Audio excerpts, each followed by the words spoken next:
Why do some people who are heavy drinkers of alcohol get Alzheimer's while others do not? This is kind of the same question that we get a lot around lung cancer and smoking, right? You can have somebody, they smoke and they're 98 and they never develop lung cancer, super great longevity, and it just doesn't seem to affect them. You have the same thing with alcohol. You've got some people that have just amazing genetics and the capacity to be able to metabolize and protect themselves from themselves, if you will, because these are, smoking, alcohol, those are both choices. So I wouldn't roll the dice on that, but we don't know. The honest truth is we don't know the answer why, other than we speculate that some people just have tremendous genetic variance that protects them from their own behaviors more than others. These people we call outliers. So I wouldn't depend on that, and would look at alcohol accordingly as a toxin and a poison and something that's not going to enhance your life, especially should you abuse it or overconsume it. I've been diagnosed with H. pylori. Is it safe to take your ultra acid? I mean, yes, but also to the caveat, because if you have H. pylori damaging the lining of your stomach, this could actually be something that irritates that damaged lining. So if you're trying to take acid, and you have H. pylori creating damage to your stomach, something you might consider is something called GI Soothe, which coats and lines the stomach itself so that you're less prone to acid causing irritation. What is the lack of smell indicative of? My mother had it in her later years. She also had Alzheimer's. I have had it for about 10 years. If you're talking about lack of smell, one of the more common nutritional reasons and that people develop a lack of smell or a smell loss, an olfactory loss, is zinc deficiency. It's a common trigger. You need zinc for the neurons in both your taste and smell to properly function, and zinc deficiency, chronically speaking, can cause loss of smell and in many cases loss of taste. If you've been struggling with it for years, maybe have your doctor review your list of medications. If you're on many medications, especially blood pressure medications, will deplete zinc or cause zinc deficiency, and this is a really common cause of deterioration of smell over time. Now, it's also possible that you could have a zinc deficiency and not be on any medications, chronically speaking, and then that could also be contributory. Zinc, by the way, is also a very powerful driver of antioxidant systems in the body, specifically an antioxidant system called superoxide dismutase, and that system helps to preserve and protect the brain from damage. And so there could be some association or relationship between that and actually the development of neurological deficit as you age.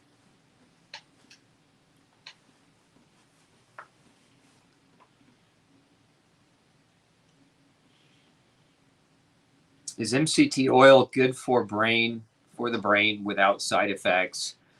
A friend's cardiologist said it was not beneficial, that he had used MCT oil as it probably made his vascular system worse, complicating widowmaker. I don't know about that. Can't comment about his experience. The question, though, is MCT oil good for the brain? I think eating foods with MCT, medium chain triglycerides, is a better option than using MCT oil. That being said, I wouldn't be scared to use MCT oil. We've used it clinically for a number of years with good outcomes in people who have specific types of problems. So I wouldn't suspect it as being something that could complicate your situation or make it worse. Now, some people will have reactions to any supplement, and so I always have to take that with consideration as well.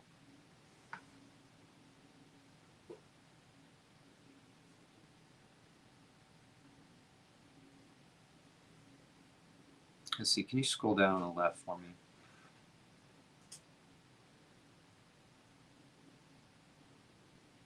There we go.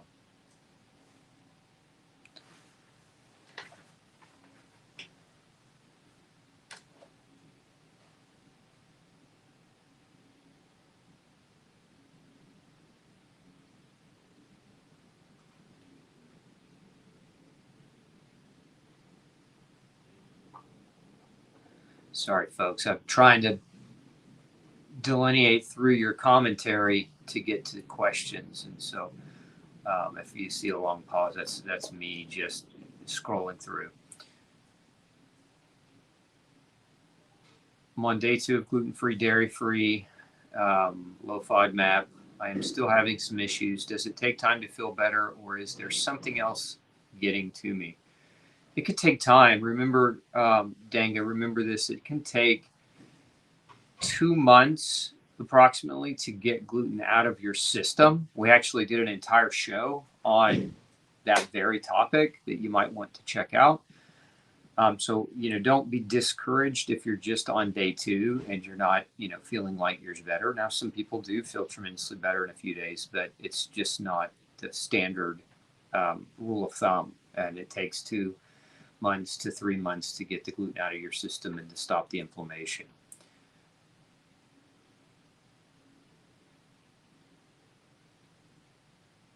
Does anyone have any association between low B1, Wernicke-Korsakoff, and alcohol-induced dementia? Yeah, I mean, yes, they're all connected, right? So alcohol consumption depletes B vitamins, particularly vitamin B1. Vitamin B1 deficiency is a cause of Wernicke-Korsakoff syndromes, and so there you have it. You need vitamin B1 is crucial biochemically speaking to produce the neurotransmitter acetylcholine. Acetylcholine is the main chemical that your brain cells use to communicate with each other. So as far as dementia or memory loss is concerned, vitamin B1 deficiency certainly can lead to that. If it's severe enough, there's a term beriberi, which is the disease state of a vitamin B1 deficiency, and what we would call beriberi typically affects 2 areas. It affects the heart, but it also affects the brain, and so definitely there are connections there. If I don't know if that answers your question. Okay, let's see here.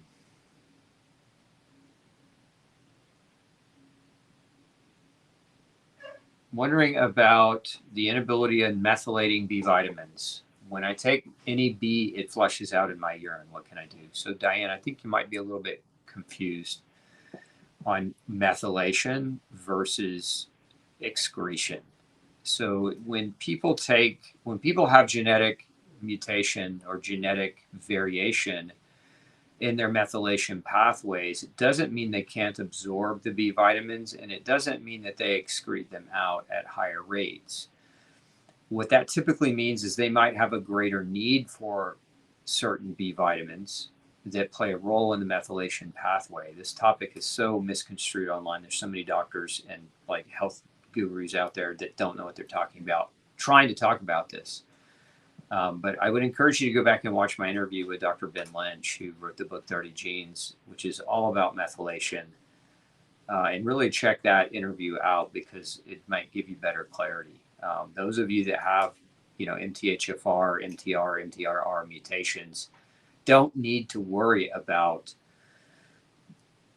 B vitamins as much as you think you do. I'll just put it like that. And we did 5 years of clinical testing on this very early on in my practice. I was probably one of the first doctors to actually do genetic testing on patients around methylation, and actually worked with a lab to bring that technology directly to consumers almost 20 years ago.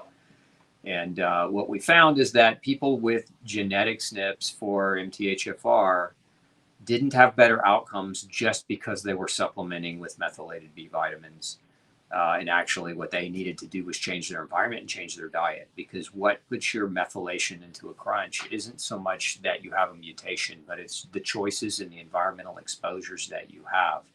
Anytime you have exposures environmentally or bad food choices that increase your need to methylate, that's when you get in trouble. But as a general rule of thumb, if your diet is healthy, your environment is healthy, even if you have those SNPs, that doesn't necessarily mean you need to just go gorge on B vitamins. Keep that in mind, because a lot of you spend way too much money on methylated B vitamins and don't have a need for it, but have a belief that you need it. And that's not to say there aren't some that do, but again, as a general rule of thumb, hold less sway or have less sway in your mind or less angst in your mind about those mutations and taking excess vitamin B. Per the discussion Tuesday, what's considered a high dose of vitamin B1? High dose, 300 milligrams a day, and we're talking about benfotiamine specifically, which is the fat-soluble version of vitamin B1. 300 milligrams would be considered a pretty high dose, anywhere really between 150 and 300. Have you ever seen lichen sclerosis on all parts of the body? Yeah. Lichen sclerosis, in my experience, and does really, really well when people go grain-free, but in particular when they go grain/oxalate-free. Oxalates can be very agitating or irritating to folks with lichen sclerosis. So the combination of gluten and oxalate-free diet can be very effective.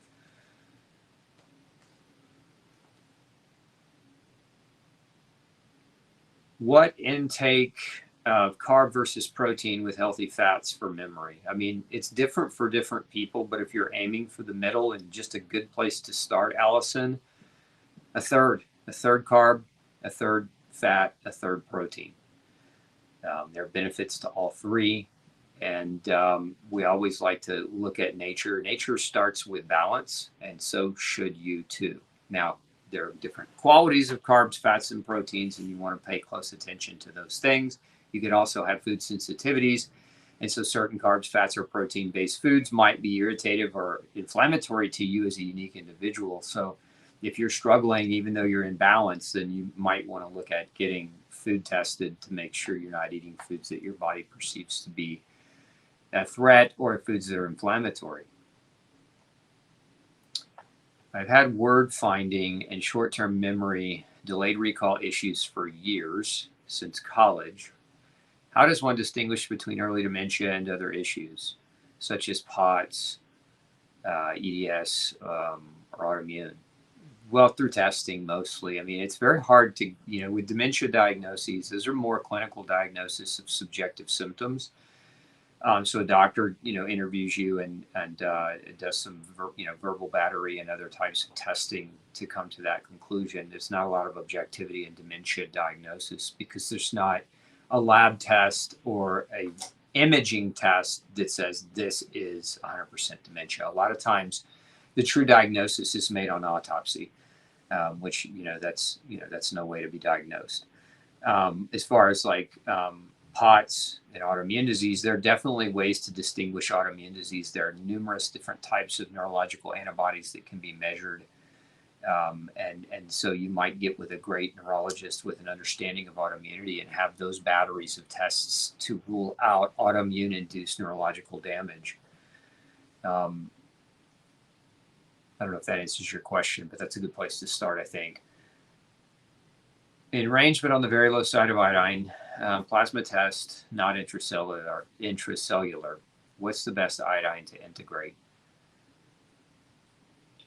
The best iodine is kind of think of like Lugol's solution, which is a mixture. And I like to, generally in my practice, I'll start people on about 12.5 milligrams a day, provided they don't have severe elevations in antithyroglobulin antibodies. So whether or not you have that guy, I can't comment because I don't know. But that would just really be one area where I would just be more cautious to use iodine. Again, if you have high levels of antithyroglobulin. But beyond that, iodine is pretty darn safe and effective to take as a supplement. Does erythritol contain gluten? I've researched it, but I'm still confused. So erythritol is derived from corn, typically, Anita. And if you've read No Grain, No Pain or follow No Grain, No Pain, you know that corn is one of those things that we look at with, I say grain, pun intended, right? With a grain of kind of caution because corn glutens can definitely damage those with gluten sensitivity, even though corn gets to be labeled gluten-free. And if you want more information on this, you can check out, I've done full courses on corn gluten.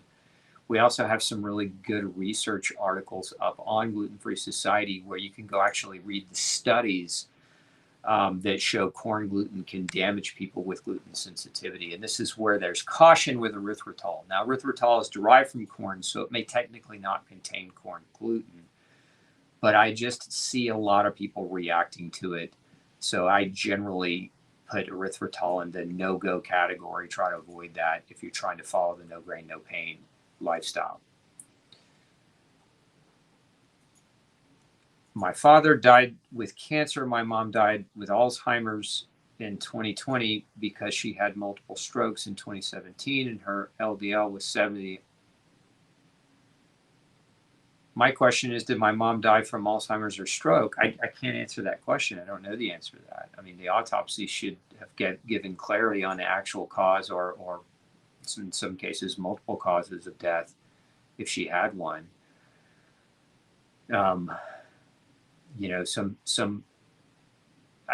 Anyway, hard to answer that question. It's just too big of a bear and don't have a postmortem that I can read about her.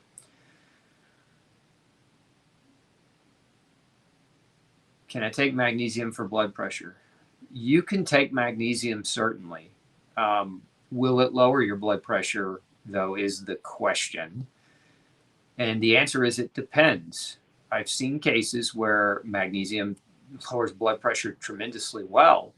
I've also seen it not. And I think part of that is, answer this question, are you deficient in magnesium? One of the interesting things in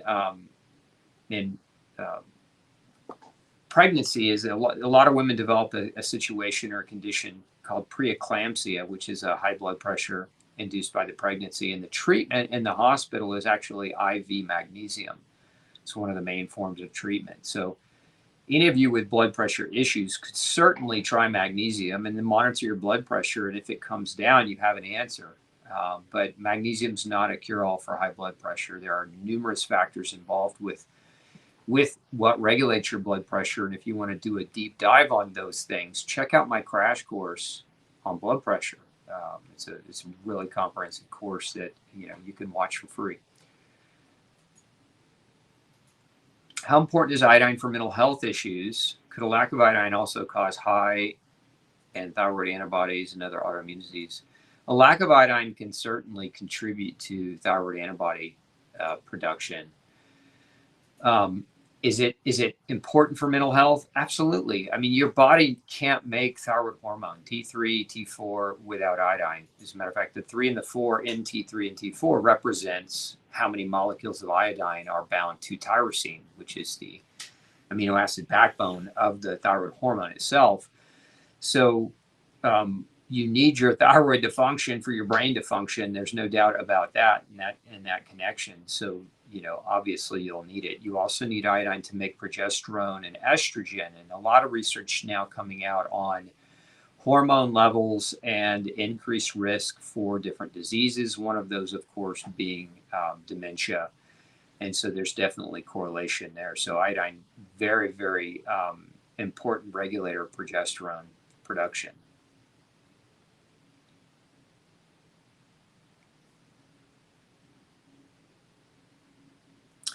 Since I stopped gluten 2.5 years ago, my brain is getting clearer every day. Almost everybody I sense is forgetful with their memory. So could this be gluten grain related? Could your improvement of mental clarity be gluten related? Yeah, if you've cut it out. Gluten is a neurotoxin, and there's tremendous research coming out of Oxford on gluten sensitivity as being predominantly a neurological disorder. Doctor and his colleagues by the name of Marios Hadjivassiliou at Oxford have been doing MRI studies on diseases of the brain and the nervous system, and they've got very good evidence that gluten causes degradation of the brain and also is a neurotoxin as well. So some people's only manifestation of gluten exposure is neurological. And I've seen cases where people had cerebellar ataxia, vertigo, completely clear on a gluten-free diet. I've seen cases where people's minds came back to them, people that were going into like a severity of brain fog and early onset dementia and regained their thoughts I've seen cases where people had peripheral neuropathies, numbness, tingling, pain, nerve pain in their hands and feet go completely away on gluten-free diets. I've seen people with something called ascending neuropathy completely recover on gluten-free diets. So does gluten have anything to do with your brain or nervous system? Yes, it absolutely can. And if you are gluten sensitive, you should definitely be avoiding it. And if you're not sure whether you're gluten sensitive or not, check out our genetic testing. We put a link up for those watching. It's a great way to know if you have the predisposition to react to gluten. And so many people have a hard time committing to the diet because they don't know whether it's the right thing to do. And so many doctors, because they don't understand gluten, will dismiss gluten as playing a role in neurological damage or in dementia or in any other type of neurological disease. And it's just out of their own ignorance and not necessarily out of truth. What happens if you have ApoE3 or 4? Nothing. I mean, if you have them, there are potential risks for increased risks for neurological decline at earlier ages, but those risks, those genetic predispositions can be combated with diet change and healthy lifestyle change. So it's not that ApoE3 or 4 dooms you to some type of demented fate, and so don't get that in your mind. Can NAC and iron be taken together on an empty stomach? Does the interaction affect each other's supplement absorption? Not really, but I don't recommend taking NAC and iron on an empty stomach. And the reason why is that NAC can cause nausea on an empty stomach for some, and iron can definitely cause nausea. Really, there's not just 3, but 3 of the most common supplements that people take that, especially if you have a sensitive stomach, that can contribute to nausea are iron, NAC, and zinc. And so those 3, I would highly recommend that you take them with food and not away from it. What is the protocol for taking ultraprobiotic and Ultrametal detox? As far protocol for what? There's supplements for you. If you're using the Ultrabiotic Defense, then you would take it 1 packet daily as support for your microbiome. If you're using the Ultrametal detox, give me the context around, what you're trying to use it for. If you're using it just as a kind of a supplement to support the removal of metal from your body, then, you can take it. I like to have people cycle it. So I'll have them do anywhere from, 2 to 6 capsules a day, and then have them do that for several days, and then have to take a couple of weeks off. And so cycling it prevents you from causing mineral deficiency, because Ultrametal detox is a binder, and it can also bind good minerals. So you don't want to stay on it indefinitely. You don't want to just take it every day for the rest of your life. It definitely should be cycled. Let's see here.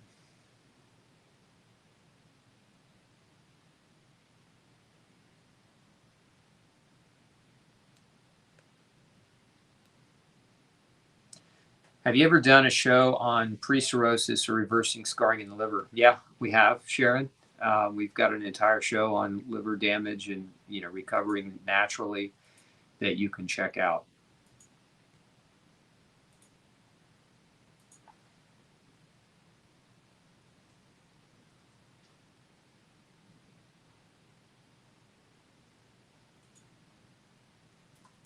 I know alcohol's a no-no and I don't drink it, but I do periodically take medicinal tinctures made with alcohol. What are your thoughts about this? I think if it's periodic use and there's a medicinal benefit you're aiming for, I don't think it's that big of a deal. Now, what I would encourage you to look at is what kind of alcohol it is. A lot of tinctures are made with ethanol, which is generally a GMO corn product, and I just don't recommend GMO corn products. Period. So make sure that you're looking at what kind of alcohol, and if it doesn't state so on the bottle, then most likely it is ethanol. Companies that create tinctures a lot of times will list, like if the company is a good company, they'll list the source of the alcohol a lot of times. And so there's several tincture companies that use, for example, they'll use alcohol derived from organic cane, and that's actually one of my favorite ways to help with a tincture is to make sure it's an organic cane base.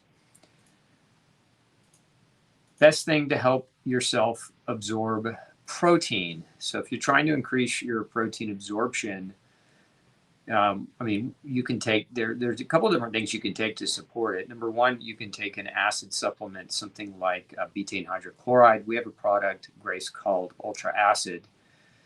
And the other thing that you can take are what are called proteolytic enzymes. These are enzymes that help you to break down and get to the amino acids from the protein that you're eating. And so, we have another product called Ultra Digest that can be very helpful in that regard.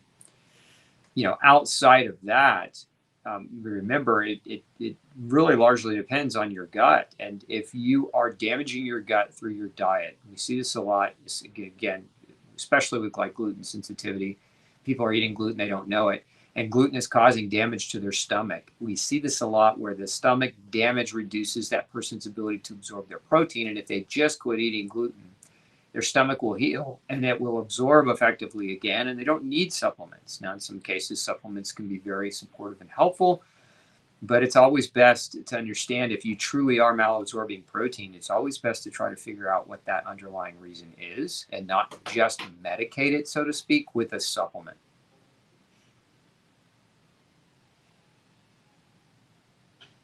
Any natural ways to improve memory? Her memory isn't what it used to be for my 83-year-old mother. Did you watch the show on Tuesday? Because we talked about the 8 top natural things that people can do. So if you didn't watch that show, bookmark it and go back and watch it and take notes about those 8 key things.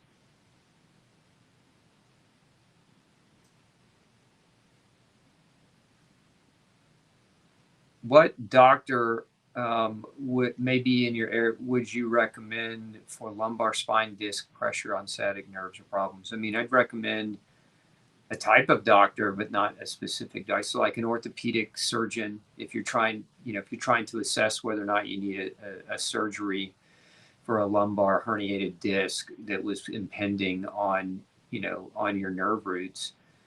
Well, first and foremost, 2 types of doctors in that type of situation to clarify the diagnosis. Actually, 3. Number one, be a great chiropractor because they're spine experts. And so a good chiropractor can order the images that you need to determine what's going on. So whether it's an X-ray or an MRI or other types of scans.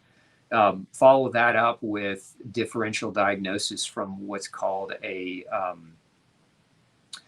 diagnostic neurologist. And these are neurologists who are not surgeons, but their whole job is to differentially diagnose the scope and the origin of the problem that you're having. Because sometimes there's guilt by association that plays with imaging. So like, for example, you may have the symptoms of sciatica. You may go get an MRI. The MRI shows that you have a minor herniated disc, but it's not super clear as to how much pressure is being put on the nerve root because images aren't perfect. This is where a diagnostic neurologist can do things like electrodiagnostics to help differentiate whether the problem is a disc problem or a nerve problem or something else altogether. And then, of course, the orthopedist would be part of that, because if you find out that surgery would be a good treatment option for you, and sometimes it is, right? Sometimes the disc herniations are so severe that no matter how you try to address it with physical therapy, chiropractic care, natural therapy, decompression therapy, laser therapy, etc., it just won't get it under control. And surgery for some is an option and can be a good one. But going to those 3 types of professionals, a good chiropractor, a good diagnostic neurologist, and a good orthopedic surgeon will give you really good opinions and an assessment on what you should be thinking about doing and how to make the best decision.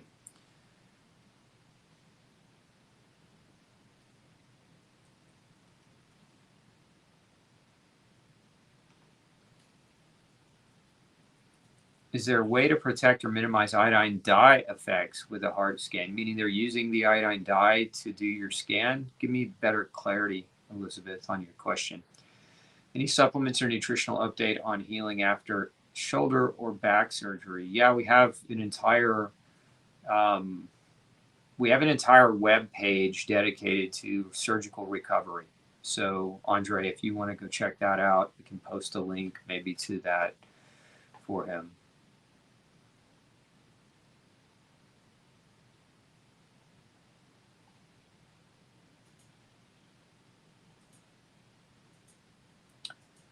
Red No Grain No Pain, been doing the diet for 2 months, then tried raw A2 homemade yogurt and a splash of milk straight and felt good and happy. Could requiring to cut it out completely per No Grain No Pain be amount based? Sometimes yes, Pam. The reason why dairy is recommended to avoid in No Grain No Pain is because there's a crossover reaction, so a molecular mimic reaction that can occur. The casein in dairy can actually look like gluten. And so if you've been eating gluten your whole life and reacting to it, when you first go gluten-free, but you keep dairy in, your immune system might still be picking up that dairy protein and mistaking it as a gluten protein. So we like to see people get several months beyond being grain-free before even making any type of attempt at introducing dairy. Now, there's also other factors here. Some people are lactose intolerant, meaning their gut's been damaged to the level they can't digest dairy, the sugars in dairy, so they just do better without it. And some people are allergic, and some people are sensitive to dairy beyond the gluten. So those are all factors. Now, I've done an entire breakdown on dairy. You might want to go check that out, where we talk about all the different kind of factors but you're doing it right in the sense that if you're bringing dairy in the A2 form, especially in the raw form, that's the best way to try to reintroduce dairy into your diet after being grain-free for a time. What are some good non-dairy protein powders? Well, I'm partial here, Jim, because we have a few of them, and they're called ultra pure protein, and we carry multiple different flavors and even a flavor-free variety for those of you who don't do well with stevia. But these are grass-fed proteins, grass-fed beef-based proteins that are fantastic if you're just looking for extra support and getting extra protein in your diet from a protein shake. Cutting gluten out has blown my mind and how I can't believe how my body rebounded as a result. Thank you for your comprehensive approach in your book. I've been looking at nutrient deficiencies and have been wondering about the best way to absorb minerals. Is soaking in Dead Sea salt bath a couple of times a week a good way to transdermally absorb minerals? Possibly, Belinda, but there's no great research on it.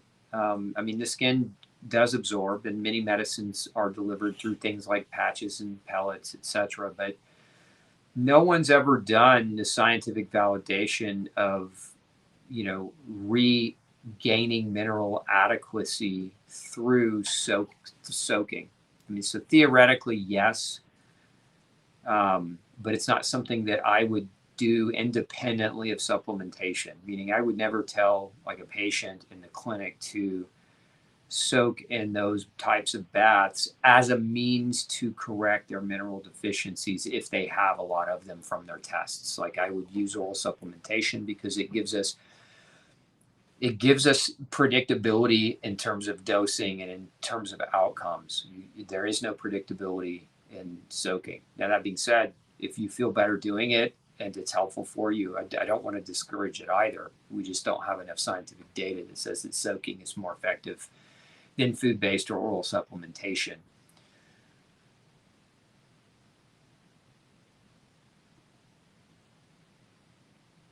Are there any studies that take deeper dives into the complications regarding bariatric procedures, for example, the elevated risks of Alzheimer's and or giving birth to babies with spinal bifida? That's a great question. I've not read any compiled data where researchers were following bariatric patients for decades beyond the surgery and then trying to infer or draw any kind of disease risk conclusions. That doesn't mean it doesn't exist. I just haven't seen any studies like that. Now, I've seen a number of studies on complications nutritionally post-bariatric procedure. Some of the biggest ones are mineral deficiencies and B vitamin deficiencies.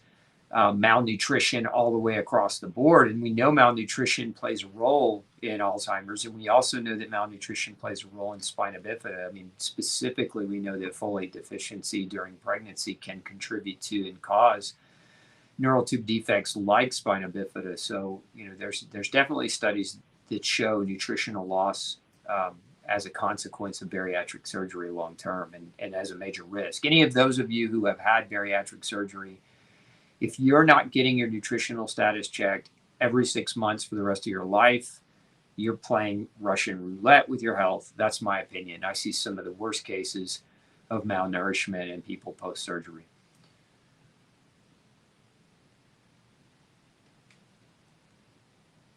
Can we just delete Dennis Sylvester from the feed? Let's see here. My diet is very clean for many years, but lately I've developed hand tremors. Any suggestions? Yeah, Melissa.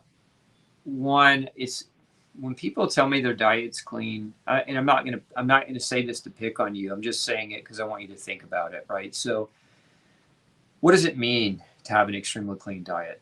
I hear people say that to me every day in my practice, and when we start digging into their diet is less clean than they think it is. And sometimes it's because they're allowing processed food in and they're allowing unhealthy food in, even if it's not their major staple. And other times it's because they're reacting to healthy foods, right? So if you read No Grain, No Pain as an example, one of the case studies in that book was a little girl named Ginger who was reacting to blueberries. And so that's healthy, right? And extremely clean. But for her, it was helping contribute to her terminal diagnosis. So when you say I'm eating extremely clean, and then you're developing a symptom, what I encourage you to do is look at what you're eating, number one, and be more diligent at evaluating it.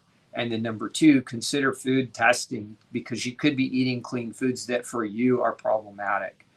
The other thing I would consider, with a tremor is look at nutrition deficits. If you've got nutritional deficiencies, that can contribute to neurological changes in the hands, including tremor, especially B vitamins. And also, if it's a bilateral hand tremor, keep your eye out for mold.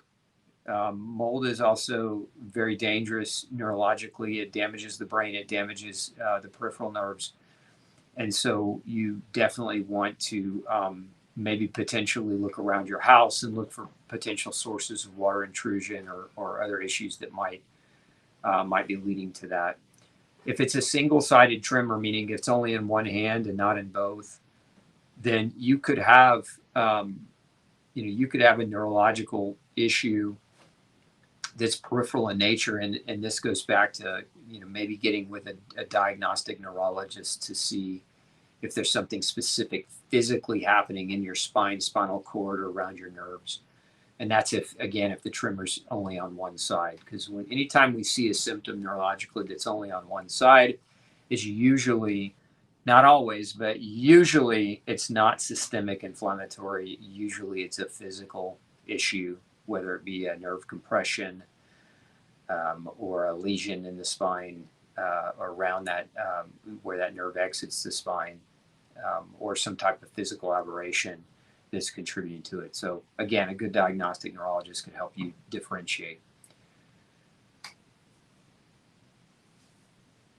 Thyroglobulin antibodies are fine with TPO, but high TPO, thyroid peroxidase. So you have high thyroid antibodies in the form of TPO. You have a normal TSH. You're concerned about iodine. You were following a low iodine diet for over a year. Could that cause thyroid damage? Yeah, you should never just assume because you have elevated thyroid antibodies that your body doesn't need iodine. Now, there's some people out there on the internet talking about how dangerous iodine is. And, my personal belief is a lot of those people talking about that, shame on them for scaring people away. Iodine's an essential nutrient. Your body can't be allergic to it. So, the myth that you're allergic to iodine or that people can be allergic to iodine, no, that's not true. You're not allergic to iodine. Now, you might be allergic to dyes that can radioactive dyes for imaging studies that contain iodine, but you're not allergic to the iodine, you're allergic to the radioactive component, and your immune system says don't do that again. But that's not the same thing as being allergic to iodine.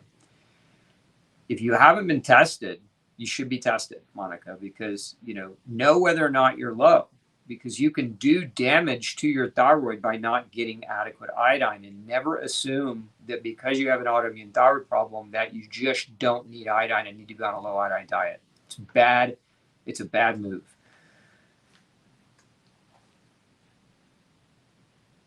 Does Irish sea moss really contain most minerals humans need?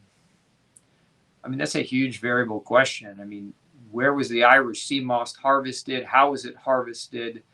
Was there any processing involved with the way that it was handled that could deplete it or could diminish its mineral content or damage it in such a way that it isn't really containing what it's supposed to? Is it contaminated with other types of mineral, mercury or cadmium, etc., from ocean contamination? Like, there's just not a good way to answer that question definitively, by just saying Irish sea moss for everyone is going to contain all their minerals. The best thing to do is to test. And you guys have heard me say this over and over and over again. It's not a bad idea to try to incorporate, really great nutrient-dense foods into your diet, like an Irish sea moss. But is it going to give you everything that you need? Possibly. Is it not going to give you everything you need? Also possibly. So if you test, you have a better understanding and a better idea of what you might be lacking. There are a lot of reasons why people develop deficiencies, and you could have a perfect diet. Your diet could be super dialed in, but let's say that you exercise more aggressively than the average person. And because you do, your body needs more vitamins. It needs more minerals than what your diet is providing. Maybe you're trying to lose weight, so you're cutting back on your calories, but you're eating clean. But by cutting back on your calories, you're also reducing the quantity of nutrients coming into your diet. Maybe you fractured a bone and your body needs more minerals to heal and repair that bone versus when it wasn't fractured, right? So there's just a variety of different reasons why the nutritional mileage of your body may need to increase, or like your density may need to increase based on other extenuating circumstances. And from stress to alcohol consumption to exercise to trauma or injury to chronic autoimmune inflammatory conditions that increase the need for nutrients to deal with the inflammation. So there's not a one food matches all in my experience, but there certainly are great decisions people can make around food. And so if you're just trying to do that, incorporate Irish sea moss into your diet if you'd like. But at the end of the day, it's just my experience from decades of testing people, thousands, over 10,000 people, that the people that come in and tell me they have great diets, perfect diets, etc., are sometimes the worst off micronutrient status, are sometimes the worst we see.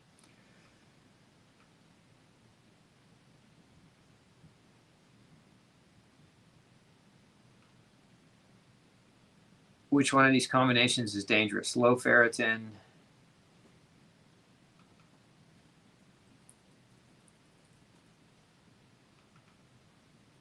Neither one of those combinations are dangerous, Monica.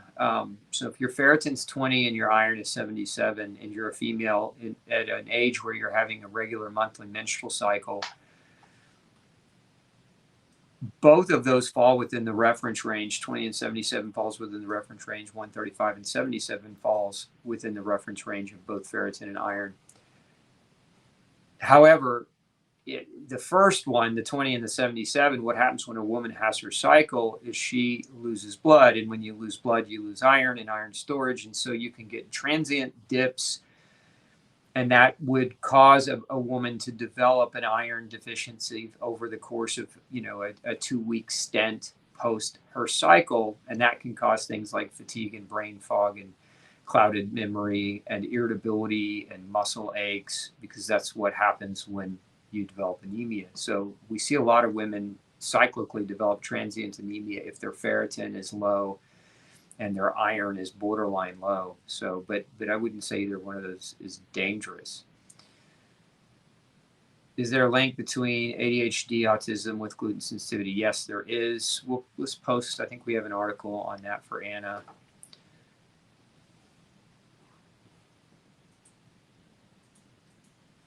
Can a non-obstructing 13 millimeter kidney, you mean kidney stone, Brent? Because stone wasn't part of your, I think what you're asking me is, can a non-obstructing 13 millimeter kidney stone lower your GFR, your glomerular filtration rate? I would be concerned because what they can see on an image, like if the only thing they're seeing on the image is a 13 millimeter stone, that doesn't mean that's the only problem. That just means it's the only thing the imaging picked up. And a lot of times imaging, the imaging is great. You should get imaging done if you have that kind of a concern, but it doesn't always tell the entire story. And if you've got a kidney stone, and if those are calcium oxalate stones, you can still have high oxalate where there's not stone formation, like large stone formation, and those high levels of oxalate can damage your kidney. Oxalates are like little tiny glass crystals that when coming out can do damage. And so that definitely can lower your GFR, despite the fact that it's a non-obstructive stone. So I would consider, if you're looking at having it removed via surgery, talk to your doctor about it, but you might also consider Chancopedra, which is also oftentimes referred to as the stone breaker, and it's a tincture. It's an herbal tincture that's been used in Ayurvedic medicine for thousands of years for kidney stones. And so you might look at that. It won't hurt you to use it. If it helps you to break the current stone up, great. If it doesn't, you can still always consider surgery, especially if it's not a medical emergency risk that you're facing. Every surgery comes with a risk, every one. And this is why, if you want to know about risks to kidney damage from a surgery, talk to the surgeon. They should be giving you informed consent, meaning that when you go in, usually they give you a page of documents or a packet of documents, and they want you to read them and agree to that. That's called informed consent. They do that before every surgery. And so read those documents, because the documents will tell you what your risks are and what the risks of the procedure are. And that's, you always want to know what that is, because it's the best way to make a great decision for yourself. And if you're not willing to take the risks, then that's the choice that you get to make. In menopause, what's your take on calcium supplementation? It's so conflicting. Yeah, test, don't guess. Calcium does not correct osteoporosis. Calcium doesn't necessarily improve bone scan. If your DEXA scan says you're pre-osteoporosis or osteoporotic, then you need to watch my show on the myth of bone scans, Belinda. That's what I would encourage you to do first. Bone scans are not an accurate assessment of bone health. Bone scans are kind of a misleading tool that doctors use to get women to take medicines. But a DEXA scan, all it really is doing is it's measuring how well your bone absorbs X-ray. I mean, that's it. And then comparing that to 35-year-old females who aren't you, and then they give you a score. Usually they give you two scores, a Z-score and a T-score. And, and if your T-score is 2.5 or higher, then they call you osteoporotic. If it's 2 or higher, they call you pre-osteoporotic or osteopenic. But all they're measuring is how well your bone absorbs X-ray. And some women have lower density bones, but doesn't increase their their risk of a fracture. But so it's not a great tool. It's one tool that can be used, but you should also be doing other tests. There are many other tests that can help you, and one of them is measuring your calcium directly intracellularly, as well as your other minerals. Another test that's great is a test called osteocalcin. There's another one called deoxypyridinoline and N-telepeptide. These are urinary markers that measure how fast your bone is breaking down versus how fast you are replacing it. And so never, ever, ever make a decision about medication from a DEXA scan by itself. It's misleading. And so watch that show on the bone scan myth to get those, to get the in-depth answers for that. What test should I ask for heavy metals? It's called a pre and post urine provocation test. And you typically, the way this works is you give a urine sample, then you take either oral chelating agents or IV chelating agents, and then you collect your urine over a 6-hour stretch after the chelation is performed, and then you do a comparative of those two tests. But that's the best way to get at understanding heavy metals as a potential problem.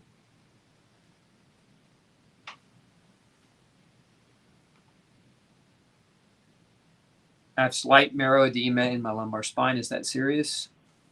Hard to say. I mean, it's just, it's just a simple finding. What are your symptoms? What are your doctors telling you? Did they do any other blood work? I mean, there's just an array of things that, that for me to give you any kind of answer at all about whether it's serious or whether it's, mild edema from some inflammation, it's really hard to say.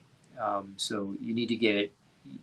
That's a great question. You should be asking your doctor, and then additional testing potentially, because if they're basing that off of just a scan, you might want to follow that up with some aggressive blood work and markers to help you understand better the scope of what's actually going on. But I mean, if you were in a car accident and you have some mild edema in your spine because of a whiplash injury or something along that line, yeah, it can be serious, but it also can be something that is self-limiting and will resolve with time as your body heals itself. But it's hard to say.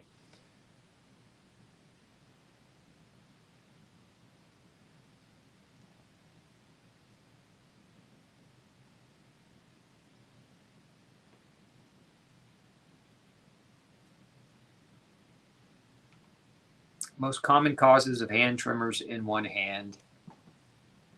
So I guess that's the follow-up, isn't it? There's not a most common. There's not like this is the predominant cause. I would look toward physical issues. If it's only in one hand, I would look to physical issues. So what we see a lot of times in people have tremors is see it a lot in people that do yard work for a living, where they're holding on to like weed eaters or blowers, or other yard type devices that have high vibrational rates. And so they're doing that day in and day out, and that's a physical trauma. And that can sometimes be a tremor. Melinda, I don't know if you've had that in your history, but that would be a common cause of single-sided tremor in the hands.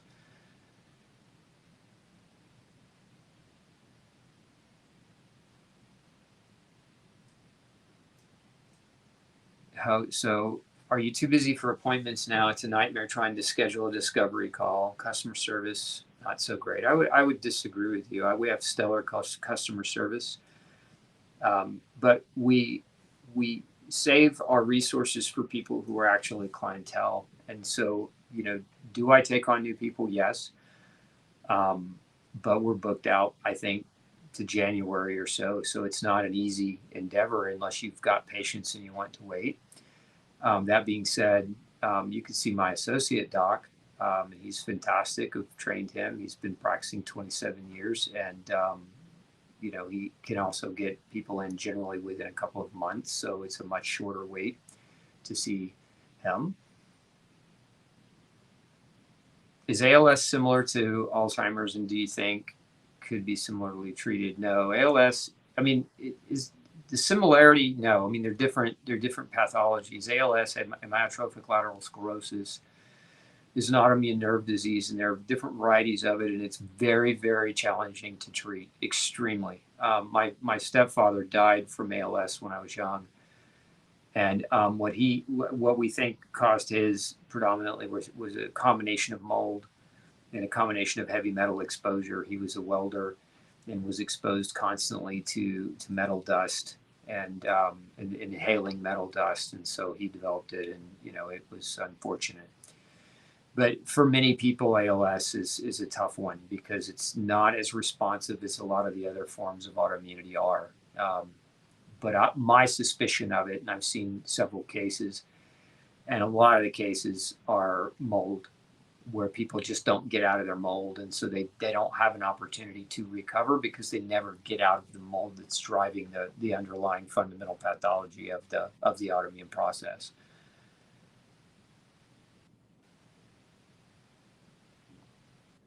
Did you discuss urinary tract health as related to memory in older people? Not specifically, but I mean, urinary tract health is certainly going to play a role. I mean, if you've got chronic urinary tract infections, whether they be bacterial or fungal, Can that affect your mind? Absolutely. The microbiome and the brain go hand in hand. Remember, the gut talks to the brain through the microbiome, and if you've got chronicity of abnormal bacteria plaguing your urinary tract, you've got to figure that out. And for a lot of people, it's translocation of bacteria or bacterial toxins into the blood and then to the kidneys to create that type of problem. So you've got to, there's definitely a connection, Allison. Okay, so clarification on the question earlier. Iodine dye used with a CT scan to show artery and cholesterol buildup. I'm chemically sensitive. Does NAC help for this if I can't opt out? You can always opt out on the dye components. And there are other tests that can show cholesterol buildup, or it's really not technically even cholesterol buildup, that can show the potential for plaque formation in your blood vessels, in your arteries. You might ask about a Doppler instead of the dye, but it depends what else is in that dye. So, I mean, if I had a list of the actual ingredients of the dye that they were using in you, I could give you a much more specific answer, but NAC certainly could be helpful, possibly EDTA. You might also consider alpha lipoic acid as agents that, basically help your body process that stuff out and support your liver's ability to process it out. What level of TG antibodies are considered to be normal? Usually less than 0.9. What's the difference between sensitive and having allergies to dairy? So allergy to dairy would be you have an IgE response. It's a different kind of antibody. And allergies kind of come in two varieties. They come in what are called acute symptoms, which is the classic allergy. The lips swell, the throat constricts, you break out in urticarial wheals or hives. Watery, teary, itchy eyes, phlegm or mucus production, even potentially vomiting. That's like the acute allergy. And then there's the subacute allergy, which is more along the lines of excess production of adrenaline and noradrenaline, which can lead to your heart racing, can lead to anxiety and shortness of breath from the anxiety. So that's allergy, right? And then and that's IgE. It's measured through an antibody called IgE. And then there's delayed hypersensitivity, which is a conglomeration of other types of immune responses, but it typically includes IgG, IgM, IgA, immune complex, and T cell responses. And those have a window of reactivity of about 3 weeks. So you could eat something like dairy, not necessarily feel bad immediately after eating it, but feel bad kind of consistently the longer you're being exposed to it over time. Whereas an acute allergy, again, is a 3-hour window. A delayed hypersensitivity is a 3-week window.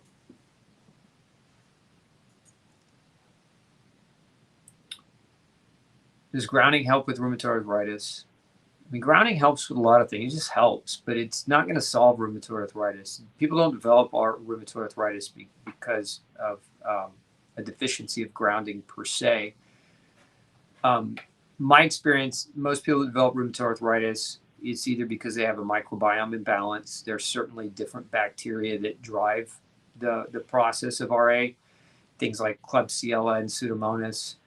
There also are people that develop a Lyme infection, and there's a Lyme arthritis that sometimes gets diagnosed as rheumatoid arthritis. There's I've seen cases, mold toxicity, environmental mold toxicity cause rheumatoid arthritis. I've seen people post-jab, and there's ample literature now and case studies being reported in the literature where we see that happen, where RA develops.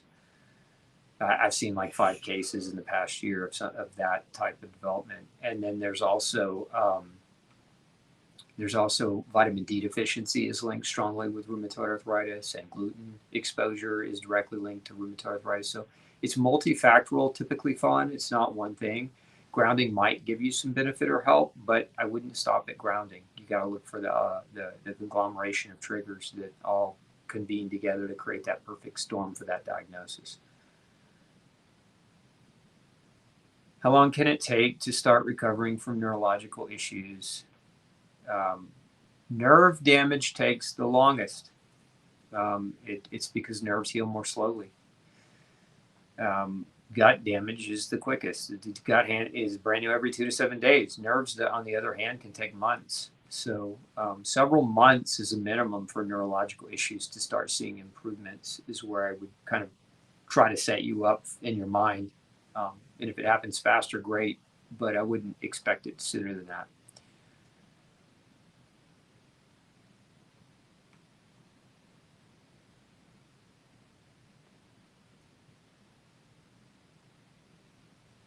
Had a crushing injury to my feet, having feet going cold, numb, pins and needles, stabbing, pains, tightness, feeling, squeezing, sweating a lot, and turning colder. What to do to heal? You can do our post-surgery injury protocol, and that might be helpful to support your nutrition. I'd also get your nutrition values evaluated, Darlinda. Some micronutrient testing done on your vitamins and minerals to assess your nutrition status, because a lot of people after an injury, they don't have the nutrients necessary to repair from the damage, and you just want to make sure you're setting yourself up for success. The other thing, work with your other doctors, because I'm sure they're going to, at a certain point, depending on the level of crushing injury, I mean, there should be some rehab that you want to get working on right away. And there are a lot of things that can be done even kind of passively pre-rehab. So things like cold level lasers, and just a number of other modalities, even ultrasound and microcurrent, can sometimes be extremely helpful to repair and stimulate repair. So, hopefully you have a good doctor, guiding you in your rehab and recovery. But when it comes to the nutrition side, start with that protocol that we posted for you, and get your nutrient levels evaluated. If your doctor won't do it, we'll post a link for you too. You can use Gluten-Free Society's micronutrient test. A lot of people, doctors just don't believe in nutrition, so they just refuse to measure it.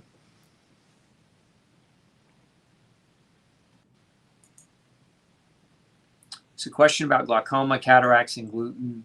You should go back and check out our Gluten and Your Vision show, Chia. It's a really in-depth show on those connections that you will probably benefit from understanding. Would berberine be good for acid reflux, and is it safe to put in yogurt if you don't like to take the capsules? I mean, if you're not allergic to the yogurt, or if the yogurt is a healthy kind of yogurt, the berberine is pretty bitter tasting, so you might not like the way your yogurt tastes if you add berberine to it in that way. Is it safe to take in acid reflux? It's safe. There are a lot of researchers now looking at using berberine as part of triple therapy for people with H. pylori. H. pylori is one of the bacteria that can cause acid reflux. And so they're actually using berberine successfully in human trials in that regard. So it's possible that it might be very helpful for you. But as the saying goes, the proof is in the pudding.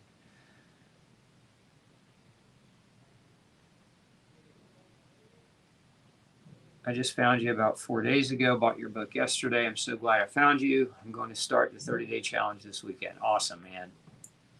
Awesome. I'm glad to hear that you're getting going. The doc said that omega-3 isn't good because it gets oxidized in the body immediately. Yeah, so yeah, if you watched our last show, you hopefully you understand that that's nonsense.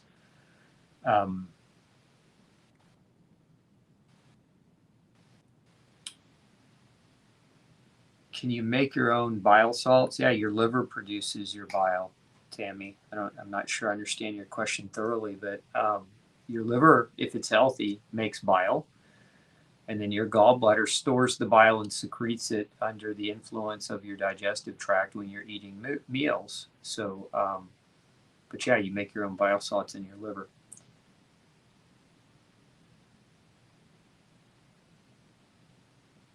I have leukocyte esterase in my urine. How do you clear it? Well, leukocyte esterase is a byproduct of oftentimes of white blood cells fighting an infection in your urinary tract.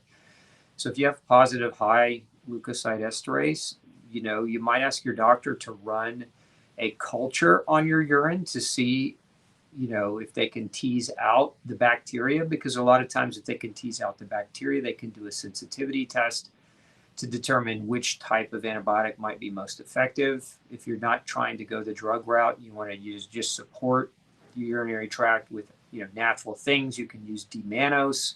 We have something called UTI relief, and we have something else that has a mixture of different herbals in it that could also support your urinary tract as well. But uva ursi is one of the better nutrients in that regard.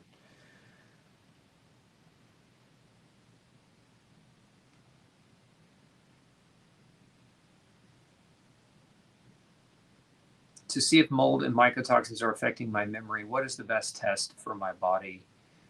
If it's a urine test, how do you get an accurate result? I have urinary frequency, afraid results would be low. So it's not one best test, Kirsty. It's when you're talking about mold, what's important to do is a lot of different kinds of tests, because there are different ways that we understand it's not always just mold. Sometimes it's mycotoxins, and sometimes it's mold, and sometimes it's bacteria that grows with the mold that forms what are called endotoxins. And there are different types of bacteria that oftentimes grow in water damaged buildings along with the mold that can also contribute to the problem. So you can see the complexity of the array of variants. A lot of people just put mold in the category of it's just mold, but it could be other things too.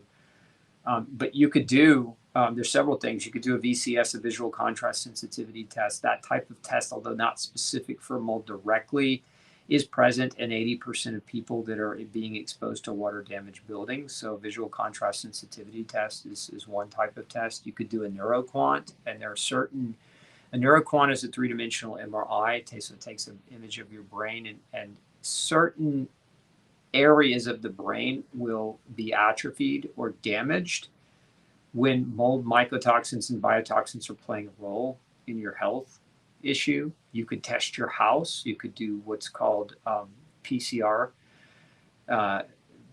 testing of the dust in your home to try to use that as a screening tool to detect and see if you have any different types of mold species that you're picking up in your house that could also be toxic or dangerous to you, like Stachybotrys or Chytomium or Willemia and some of the other Aspergillus species of molds that are definitely human toxic.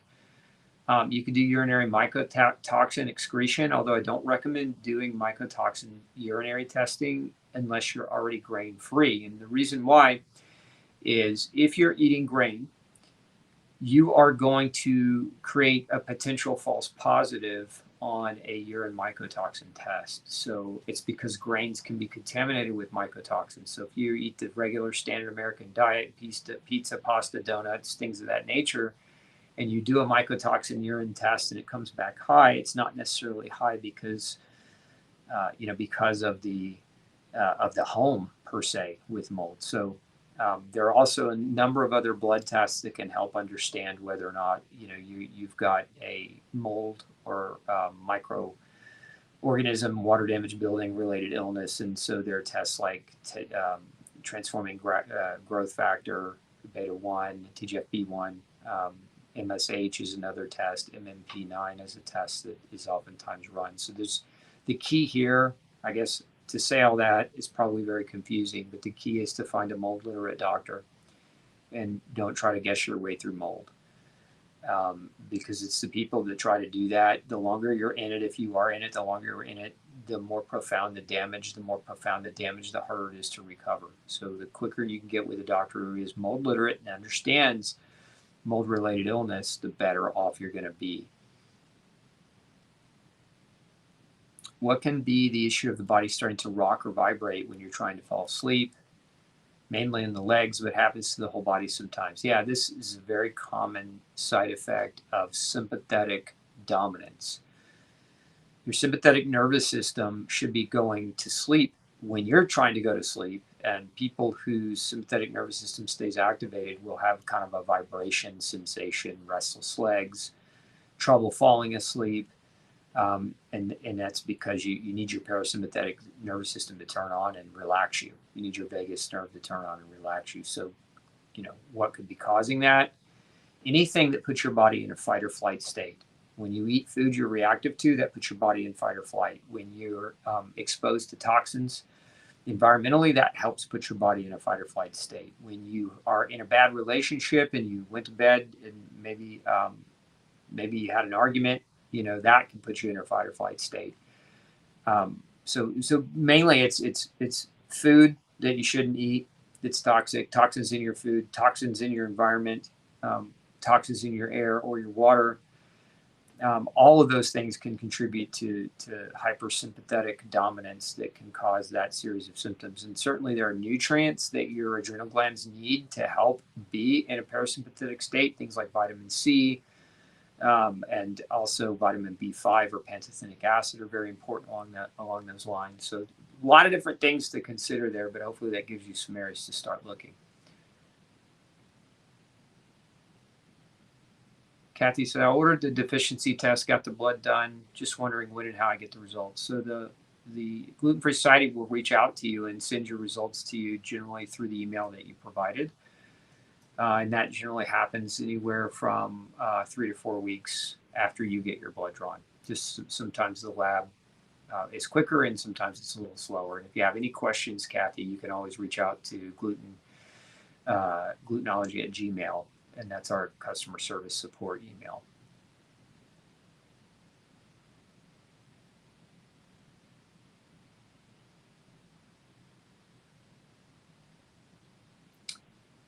So I have an IgE to wheat and dairy for 2 years, found mold in my house and remediated, no GI symptoms. Psoriasis led me to digging further. Once getting out of the mold, what is the expectation that the IgE reactions resolve? There isn't any expectation that they will resolve, Melissa.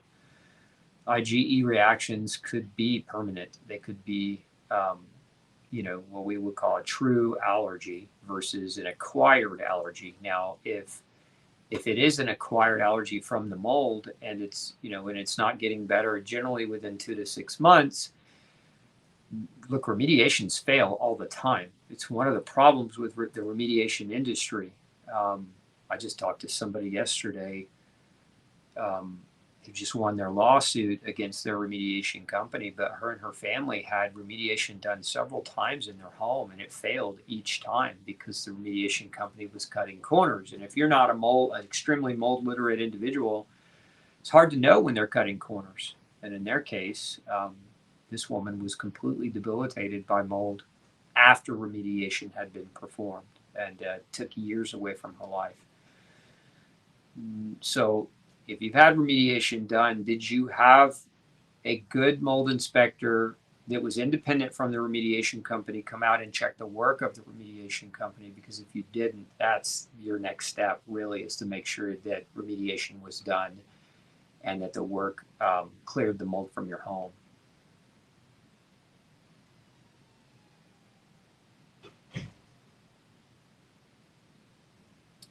Kind of blood test to determine nutrients lacking. We've mentioned several times, Tammy. It's called an INA, an intracellular nutrition analysis. Did we post a link on YouTube for that? Yes. Yeah, there's a link in the feed that you can tap into and read more about it.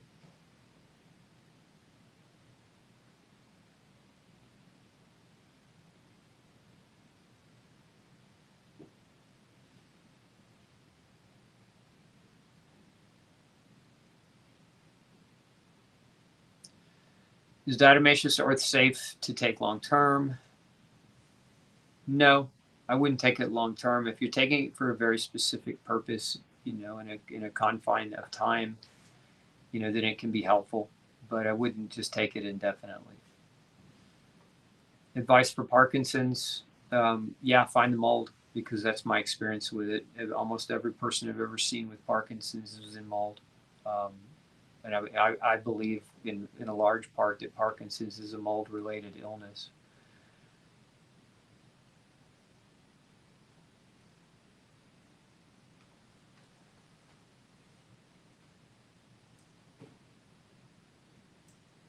What do you think of the raw egg diet for healing? Not much. I don't think much of it at all. I don't think there's such a thing as a raw egg diet for healing. A raw egg diet would just basically be a gluten-free diet an oxalate-free diet, a lectin-free diet. It would alleviate a lot of things if all you were eating were raw eggs, but it would cause a vitamin B7 deficiency. So raw eggs cause biotin deficiency, and biotin deficiency can cause all kinds of problems, including cognitive decline and muscle aches and pains. And biotin deficiency can also cause a form of seborrheic dermatitis. So it's just probably not a great idea to only eat raw eggs. Not to mention depending on the source of the egg. I've had high levels of thyroglobulin antibodies. Why the caution with iodine? There's a general caution with it. It's not a universal caution to just say just because you have an elevation in TGAB that you should never take iodine. But there's a general caution because of my own experience with people with high levels, generally that we have to taper their iodine supplementation up slowly because they don't do well starting out on high doses. So that's the main reason. But again, there's not a universal reason for a person to not take iodine or need iodine because, again, it's an essential nutrient.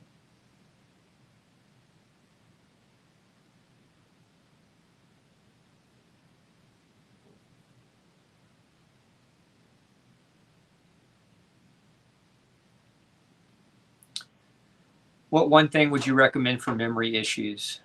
I'm already gluten-free and taking bioactive B and folate.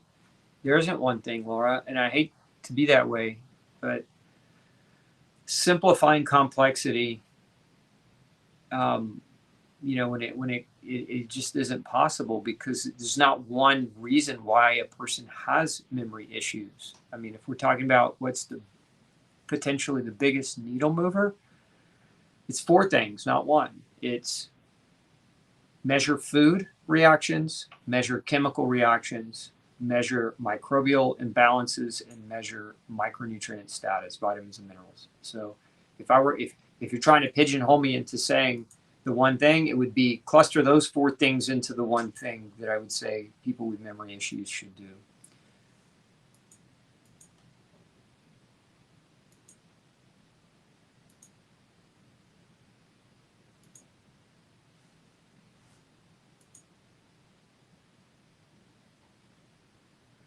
So Alessandro, diagnosed with hereditary spastic paraplegia and cerebellar ataxia, I definitely would look at your diet. I've seen people that were told they had hereditary disease and they didn't. They had diet-induced disease that was being blamed on genetics. See it all the time. Because, being told you have a genetic disease is like a death sentence of not being able to do anything to improve your outcome. And I don't believe in that. I don't think that humans are completely hopeless to help themselves or their situation improve. Nutrition deficiencies linked to depression. Lots, B6, B12, zinc, vitamin C is linked to depression. Folate deficiencies linked to depression. Omega-3 fatty acids are linked to depression. Magnesium deficiency linked to depression. Calcium deficiency linked to depression. Selenium deficiency linked to depression. That's why you test the levels, because you could go on a guessing game and you could shotgun a person with mega dose nutrients, but it might not help them, or they might get pill fatigue trying to take so much and then get frustrated when they don't improve. This is where a lot of people following kind of a natural approach get frustrated because they're following a natural approach without objective guidelines or without objective guidance. And so testing is, to me, it's super important if you want to have a clear path forward.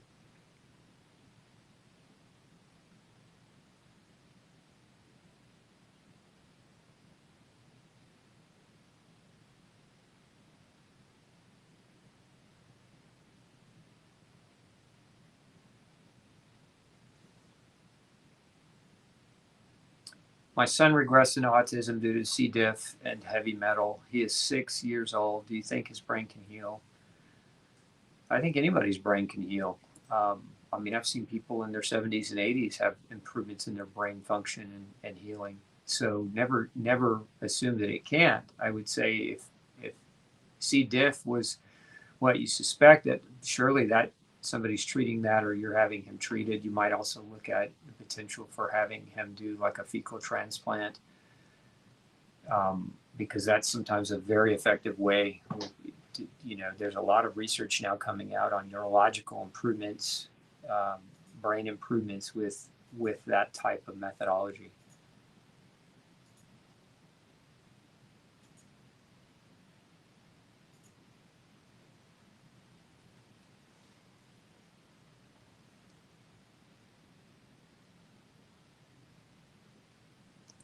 I was sick with a sinus infection and a bad cold for 3 weeks.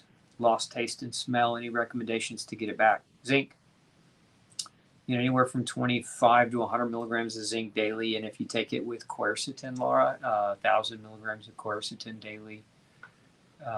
Quercetin helps push zinc into the cell. So that would be kind of low-hanging fruit, so to speak, of, trying to get your body back to function.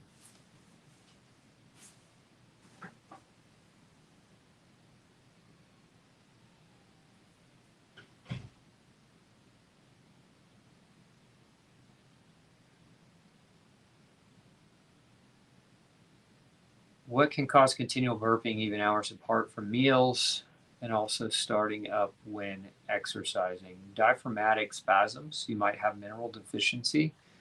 It's contributing to that. That would be probably one of the first things I would look at, calcium and magnesium. Also, you might look at digestion, stomach acid, digestive enzyme production. A lot of people have recurring burping as a result of their food being broken down by bacterial action and fermentation, and so that produces a lot of gas, and they're not digesting their own food. So you got to look at digestion as well.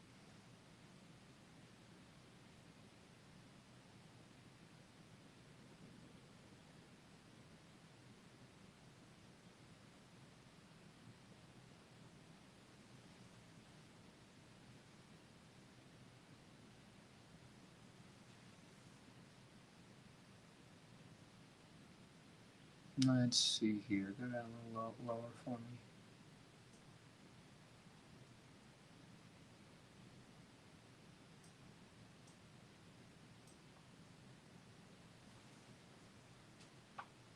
If I eat sardines, anchovies, mackerel daily, should I be concerned with heavy metal toxicity?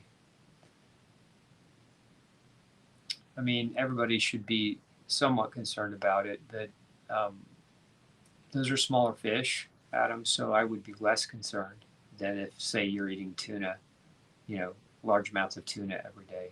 But the bigger the fish, the greater the potential for it to contain the bioaccumulation of metals like mercury. So the smaller the fish, not so much. Do you recommend taking methylene blue for brain-related concerns? Not really.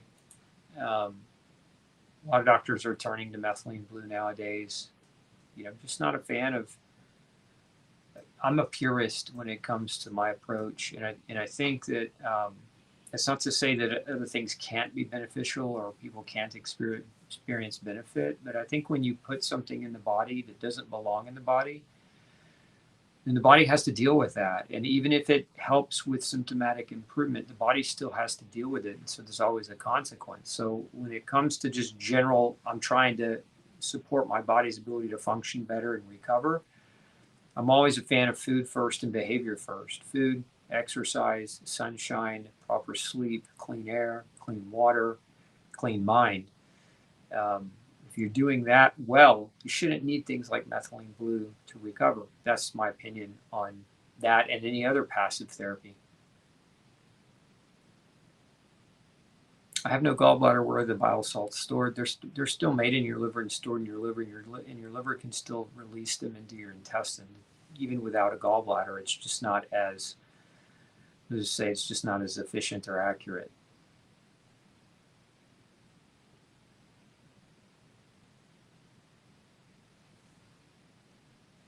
If you start getting breathing issues when you're taking a zinc supplement, you should probably just not take the zinc supplement. Why are you taking the zinc would be the question.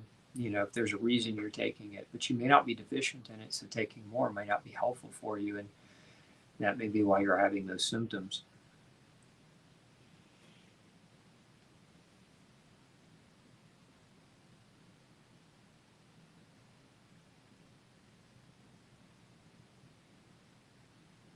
is small amount of xylitol bad? Xylitol depends on what it's made from. There's two varieties of xylitol, Kathy. One is birchwood, which is perfectly fine. The other is corn fiber, which I don't recommend. So look at the brand that you're using and get that question answered. And if your bowels tolerate xylitol, it's perfectly fine. Some people get diarrhea with xylitol, and that's true of any sugar alcohol, and don't tolerate it very well. But if your bowels tolerate it, and if it's derived from birch, it's okay and safe to use. I take your vitamin C powder. Can I use it instead of the magnesium liquid to do a flush in preparation for a colonoscopy or endoscopy? We've had lots of folks do that, Laura. I mean, always run it by your doctor and make sure that they're okay with that. But yeah, it cleans you out. It definitely cleans you out. Okay. I think we are over time. Another day over time. Hopefully you guys enjoyed it. Look, do me a favor. If you learned something new today, hit that like button, hit that thumbs up button, whatever platform you're on. And make sure too, if you want to help us get this information out, share it with somebody you know. Invite people to the show. We're here every Tuesday and every Thursday. Today's different. We're here on Friday, but typically every Tuesday and Thursday. So share it with someone. Help us reach more folks. And don't forget to come visit us at Gluten Free Society if you haven't already. If you sign up there for our newsletter, we'll send you a bunch of free information on how to overcome autoimmunity with diet and lifestyle changes. So don't hesitate to sign up there. Thanks so much for tuning in. We'll see you next week for another show. Take care.